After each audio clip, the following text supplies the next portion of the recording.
The FBI making two new terror arrests, one in California, another in Texas.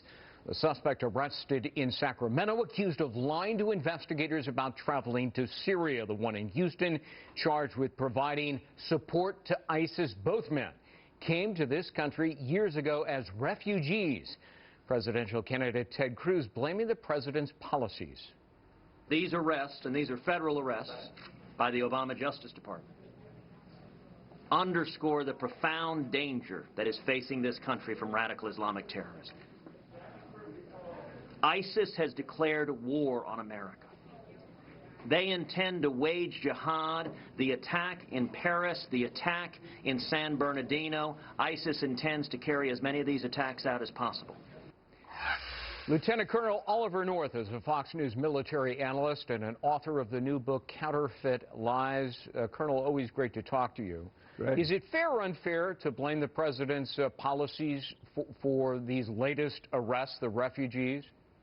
Well, I think it's certainly fair to blame him for not fixing the problem. I mean, this problem was going on for decades. It goes all the way back to prior to my time at the White House in the Reagan administration. Look, kudos, first of all, to the FBI for catching these two characters before they could carry out an attack. But the important part of it all is, because these guys came to this country, apparently in both cases, one is a refugee from Iraq, the other is a refugee from Syria, our vetting process for clearing not just the refugees, but the whole visa system of vetting those who are come here, certainly this arrest ought to validate the concerns that many of us have had for a long time about the flaws in the visa vetting process and the refugee vetting process. Right. The Obama administration, and all this was on our network earlier today, wants to bring more refugees to this country, 10,000, at the same time that they know this process is a mess.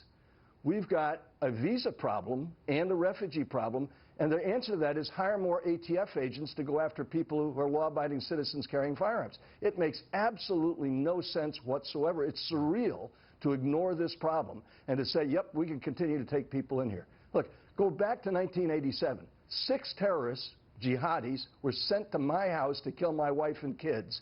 They were here on student visas and educational visas and working in an outfit called the People's Committee for Libyan Students. And thank God the FBI got them before they get us. I remember it well. Colonel, increasingly, as I mentioned to Governor Huckabee, our newscasts are consumed by ISIS and the terrorist threat. Today reporting on not just these two characters as you described them, but the bomb-making factory in Brussels, the jihadi university in Syria where ISIS is training all sorts of people. Do you think that President Obama doesn't understand or fully appreciate the terrorist threat? Well, Greg, I would be remiss if I tried to guess what's going on inside his head, his heart or his soul. I don't know. But I do know the consequence of what he has done and what he's failed to do. And there's no doubt that America today is a far more vulnerable place than it was before he came to office. And his continuing effort to ignore the problem or to brush it aside or to say it's not a problem decries the reality of it. I mean, that bomb factory that our colleagues at Sky News discovered as a consequence of finding this video, 8 hours of video, it shows enormous vulnerabilities. I just give you one case out of all of that.